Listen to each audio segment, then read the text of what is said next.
News today on the Tennessee transgender case. It looks increasingly as though we might see the Supreme Court of the United States, which is predominantly conservative, as you well know, be ready to endorse the Tennessee law that would ban gender-affirming care for minors, all right, kids.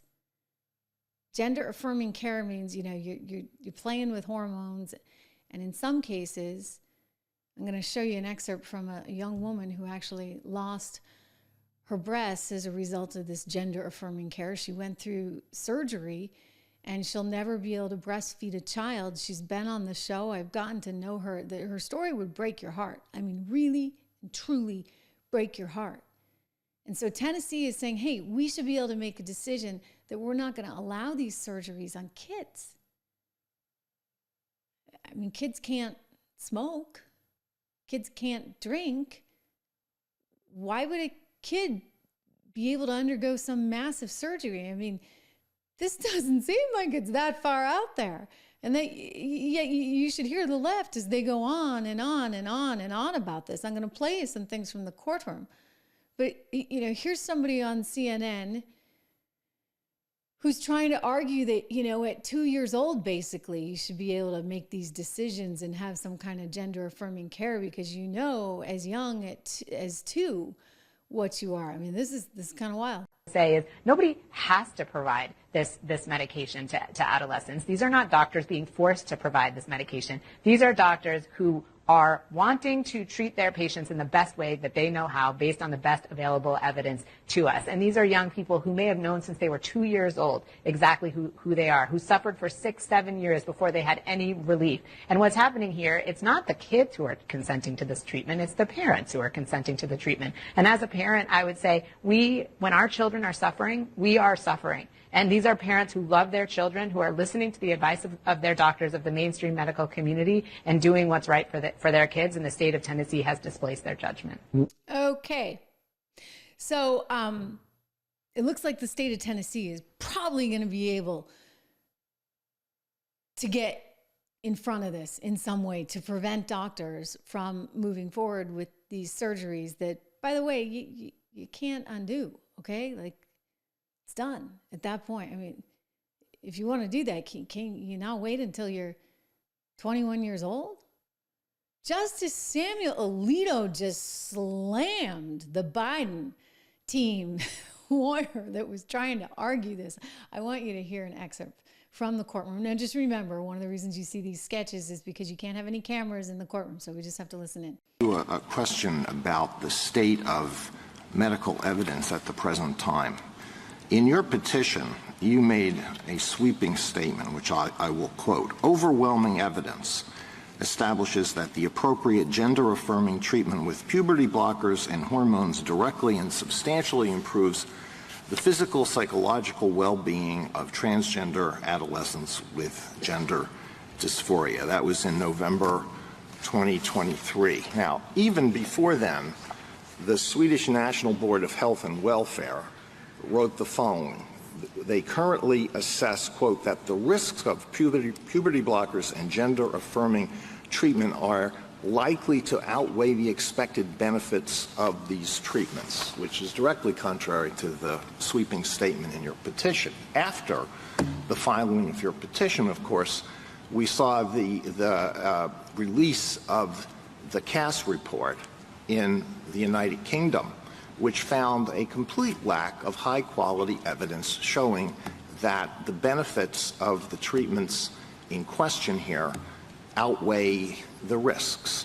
And so I wonder if you would like to stand by the statement that you made in your petition, or if you think it would now be appropriate to modify that and withdraw the statement that there is overwhelming evidence establishing that these treatments have benefits that greatly outweigh the risks and the dangers.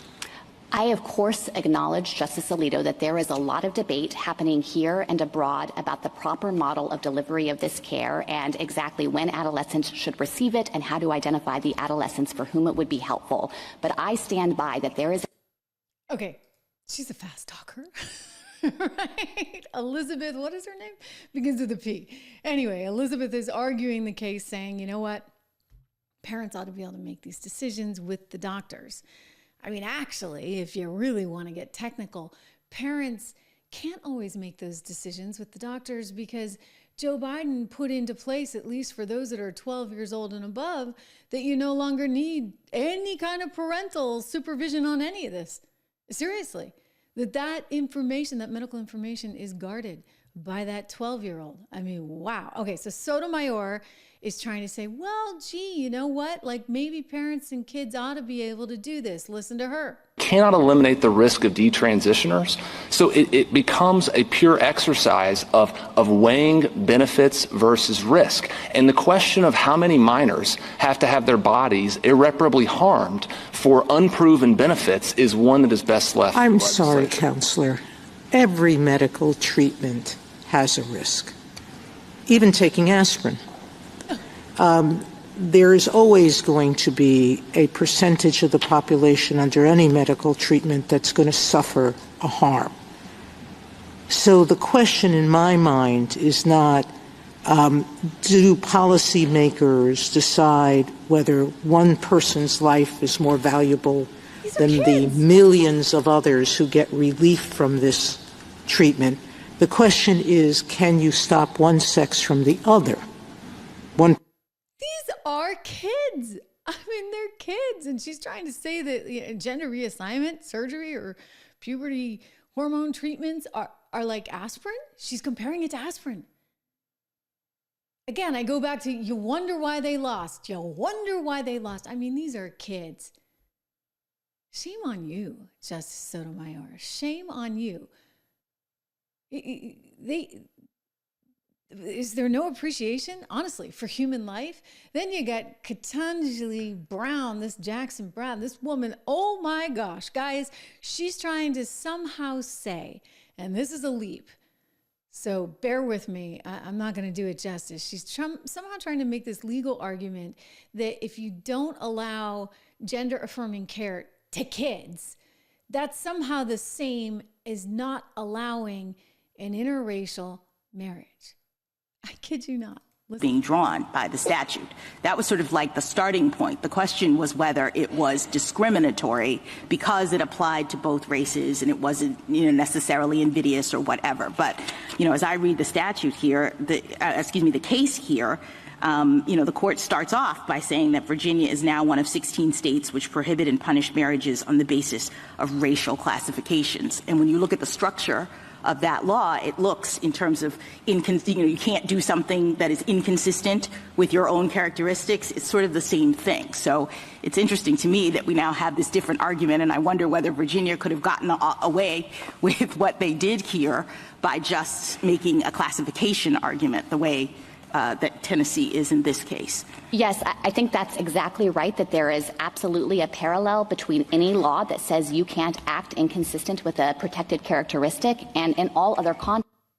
Oh my goodness.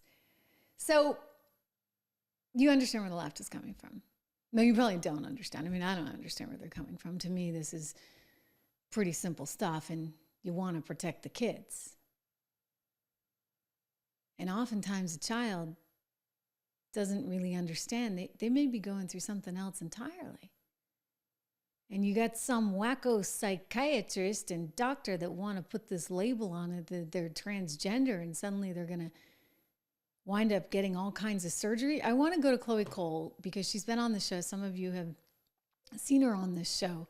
And she was out basically on Fox today saying this is nuts. And she's testified before Congress. She's made a big cause of this. So she was born a girl.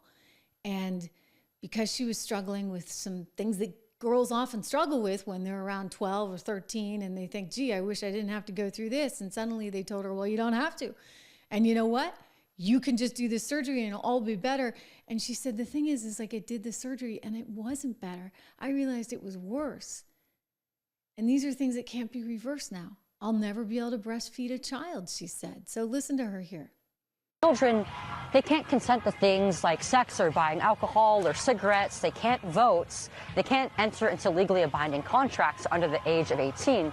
So to allow them to make a decision that will affect not only the entire course of their development physically, psychologically, and reproductively, is completely ridiculous. Yeah. Ridiculous. Ridiculous. I mean, when you look at some of the exit polling data from this whole election, what you actually see is that people were so over ridiculousness. You actually see that providing gender affirming care for prisoners that were in prisons that Kamala's all happy to do with your taxpayer dollars, like, people really didn't like that. And then you talk about kids, they're really not going to like that. All right. So, okay, now the Supreme Court has to weigh in. And what I think you're going to come back with is that the power is going to go to the state. And if the state decides we're not going to do this, we're not going to allow these operations on kids, then guess what? You're going to have to go to another state.